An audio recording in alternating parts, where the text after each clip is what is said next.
Let's be honest, babies don't need toys, but you're decorating your nursery, finishing up your registry, or maybe your baby's already here and you are bored out of your mind. It's okay. It's okay to want some toys for your kiddo, but you don't want just junk, right? You want to know that you're choosing high quality toys that are going to support your baby's learning and development, but maybe you don't know what those are. So today I'm going to share my 5 favorite toys for babies, and then at the end of the video, I'm going to share with you one brand that I love every single toy from.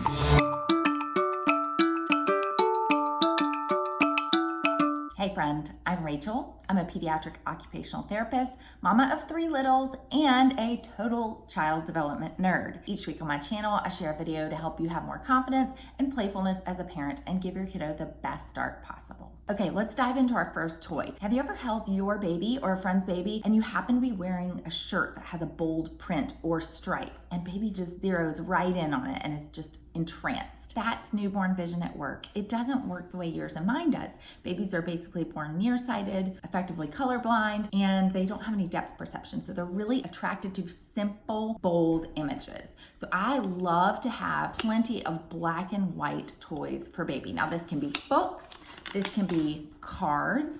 And I have made some cards like this, much simpler than these, and printed them off my computer to play with baby. I love this one for tummy time to encourage baby to lift the head and even look left and right. So black and white toys are awesome to have for your kiddo. They're gonna help your baby work on the skills of visually fixing on something and exploring it. You can use them to encourage baby to head turn and track, especially for my clients who have some neck tightness, who only prefer to look one direction. I love to use images that are really interesting to them to encourage head turning and then also maintaining that head in that non-preferred direction. I love black and white images for tummy time to encourage baby to stay in tummy time because we're giving something really developmentally matched for them. It's interesting to them, it's novel, and therefore they're gonna focus on that and focus less on the position that they're in. All right, the next type of toy that I love for babies is a mirror. So babies come into the world hardwired for connection. They really focus on faces, and it includes their own face in a mirror. So there are a few ways that I like to use mirrors with babies. One way that I love to use mirrors with babies, especially newborns, is to give them something interesting to look at in side-lying positioning. This is a really important position developmentally for your kiddo, and it's in a really important position if your kiddo has head flattening and you're trying to work on that without getting a helmet. Now, the other way that I love to use a mirror is in tummy time, and the obvious way is to give baby something interesting to look at and to lift the head to see in tummy time. But I also really like to use it so that if I am not directly in front of baby's face,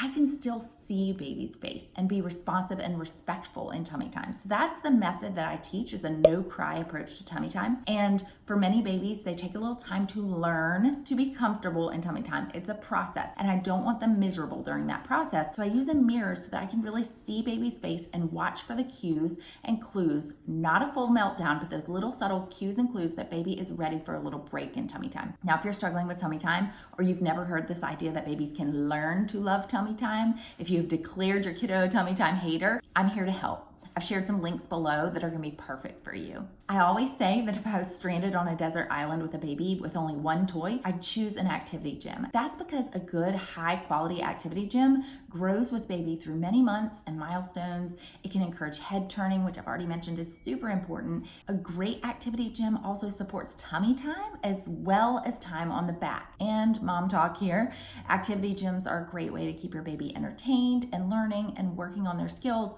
while you're not holding them. Next up, we have foot and wrist rattles. These can look a lot of different ways, but the concept is the same. Baby is pairing movement with sound. These are awesome toys for pre-grasping babies when they're just working on awareness of their arms and legs. Like, oh, that's my arm, how interesting. When they're stretching out of their newborn position and learning to move on purpose. But don't put these toys in the attic right when your baby starts to grasp, because right around 4 to 6 months is when we want to encourage baby to start to look for and then reach for the feet. So this is really important strengthening work for the front side of their body. It's a part of the body that works on flexion or folding, and it's really important to strengthen and coordinate those muscles to prepare for rolling. So if you're wondering, how do I get my baby to roll? My baby's 4.5 or 5 months and not rolling yet. What can I do to encourage that back to belly roll? Lots of foot play is important. And finally, plastic links. Simple, right? But these things are like the duct tape of baby toys. You can MacGyver these to create all sorts of new activities and toys from things that you already have. Plus, these are gonna grow with your baby through every month and milestone.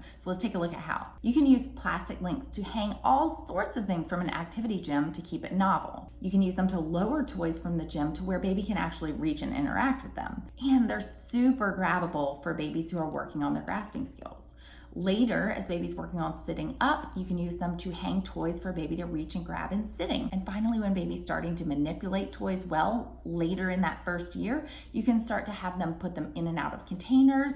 They might even be able to start linking them together. And then as baby moves into toddler years, you can start grouping them by colors and counting them and all sorts of activities. These things are just super versatile and super cheap. So it's a great buy for your kiddos. Okay, I promised I would share one of my favorite companies who produces baby toys, and that company is LovEvery. Now, the reason why I love LovEvery is that they really marry the two areas that matter to parents.